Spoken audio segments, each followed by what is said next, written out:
పశ్చిమ గోదావరి జిల్లా నర్సాపురం ఎమ్మెల్యే బొమ్మిడి నాయకర్ మార్కెట్ యార్డ్ను ఆకస్మికంగా సందర్శించారు. మార్కెట్ యార్డ్ ప్రాంగణంలోని గొడవలను పరిశీలించి ఏటా కమిటీకి వస్తున్న ఆదాయంపై ఆరా తీశారు. ఆక్వా ఎగుమతులు చేసే లారీలపై వస్తున్న పన్ను గతం కంటే ఎందుకు తగ్గిందంటూ సిబ్బందిని ప్రశ్నించారు. రైతు బజార్లలో రైతులే కూరగాయలు అమ్మే విధంగా చర్యలు తీసుకోవాలని ఎమ్మెల్యే అధికారులను ఆదేశించారు.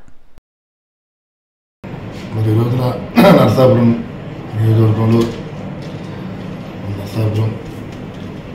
ఏఎంసీ కూడా ఉంది సార్. అగ్రికల్చర్ మార్కెట్ కూడా జరుగుతున్నాయి. అందరూ కూడా ఇక్కడ రావడం, మేడం గారు కూడా స్పెషల్ గ్రేడ్ సెక్రటరీ గారు చాముండేశ్వరి మేడం గారు కూడా ఇక్కడ కూర్చోకపోతున్నాయి. అంటే ఇక్కడ ఎమ్మెల్యేకి అవకాశం, నర్సాపురం మీద ప్రజలందరూ కూడా నాకు అవకాశం కల్పించడం. మన 2 రోజుల కిందటే కూడా నేను ప్రమాణ స్వీకారం చేసి వచ్చాను అక్కడి నుంచి, ఉద్యోగం నుంచి. మరి వచ్చిన తర్వాత కూడా ప్రభుత్వం ద్వారా మరి మార్కెటింగ్ యార్డ్ కూడా అసలు ఏం జరుగుతుంది ఏంటన్నది తెలుసుకోవడానికి కూడా మేమందరూ కూడా విజిట్ చేయడానికి ఇక్కడికి నాయకులతో అందరూ కూడా రావడం జరిగింది. ఇక్కడ అన్నీ కూడా మేడం గారి ద్వారా అన్ని విషయాలు తెలుసుకున్నాం.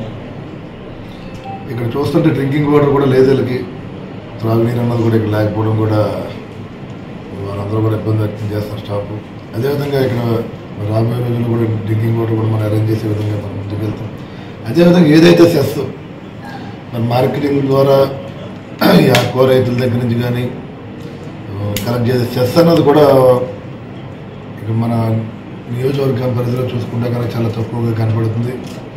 అది రాబోయే రోజుల్లో మరి సెస్ అన్నది దాదాపు మేడం గారు చెప్పిన విధానం మరి చూసుకుంటే కనుక మరి సంవత్సరానికి వచ్చేదానికి 3 కోట్ల రూపాయలు మనకి కలెక్ట్ చేసే విధంగా కూడా 4 కోట్లు టార్గెట్ అన్నారు. 4 కోట్లు రీచ్ అవ్వట్లేదు మీరు చెప్పిన దాని ప్రకారం. అయితే కాదు 3 కోట్లు 3.5 కోట్లు వచ్చే విధంగా ఉంది. అంటే బయట నియోజకవర్గాలు కంపేర్ చేసుకుంటే కనుక మన నియోజకవర్గంలో ఈ సెస్ అన్నది కూడా మన కలెక్షన్ అన్నది కూడా తక్కువగా కనపడుతుంది. కాబట్టి దాని మీద మనం కొద్దిగా కాన్సన్ట్రేట్ చేసి ఆ సెస్ అన్నది కలెక్ట్ చేసే విధంగా కూడా మనం ముందుకెళ్ళాలని చెప్పి తెలియజేసుకుంటాం. అదేవిధంగా ఏదన్నా మరి గతంలో కూడా కొంత అవినీతి జరిగింది అంటున్నారు. ఇక్కడ గత ప్రభుత్వంలో ఇక్కడ ఏదో డూప్లికేట్ రిసీప్ట్స్ ఇచ్చి మరి ఇక్కడ రైతుల దగ్గర సస్పెషన్లో రిసీప్ట్ ద్వారా కూడా ఇక్కడ అవినీతి జరిగిందని చెప్పడం కూడా జరుగుతుంది. మరి వారి మీద ఏ రకమైన యాక్షన్ తీసుకోలేదు అప్పుడు ప్రభుత్వం, మరి అక్కడ శాసనసభ్యులు తీసుకోకపోవడం కూడా అది మరి దురదృష్టకర విషయంగా మేము తెలియజేస్తున్నాము.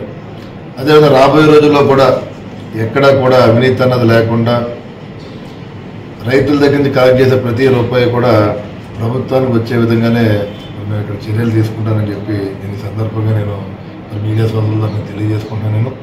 నేను ఏఎంసీ మార్కెట్ గోడౌన్స్ అంతా కూడా వేరే పర్యటన చేసాం. లోపల కూడా అంతా అన్ని రకాల కొంత మాడిఫై చేయవలసిన అవసరం ఉంది ఇక్కడ. అదేవిధంగా గెస్ట్ హౌస్ కూడా ఉంది.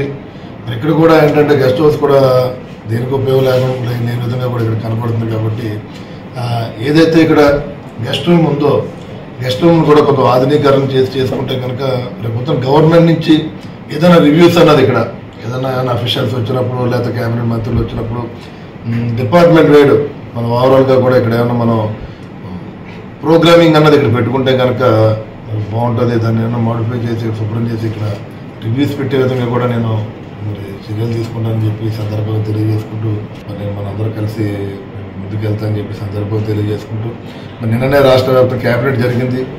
మరి ఆ క్యాబినెట్లో కూడా కొన్ని అంశాల మీద మరి సీఎం గారు కానీ మంత్రులు కానీ అక్కడ కూర్చొని డిస్కస్ చేసుకోవడం, ఇవాళ రేపులో కూడా ఏంటన్నది కూడా అది క్లారిటీ వచ్చి మరి ఏదైతే బడ్జెట్ ద్వారా రాష్ట్ర ప్రభుత్వానికి ఏ నిధుల నుంచి ప్రజలకి అందుబాటులో ఉంటుందన్నది కూడా తెలుస్తుంది. కాబట్టి రాష్ట్ర ప్రజలందరికీ చంద్రబాబు నాయుడు గారి నాయకత్వంలో, పవన్ కళ్యాణ్ గారి నాయకత్వంలో కూడా ప్రజలందరికీ కూడా రాబోయే రోజుల్లో అన్ని రకాలుగా కూడా ఒక మంచి పరిపాలన, ప్రజలందరికీ కూడా మంచి జరిగే విధంగానే ఈ కూటమి ప్రభుత్వం ఉంటుందని చెప్పి సందర్భంగా తెలియజేస్తున్నాను నేను.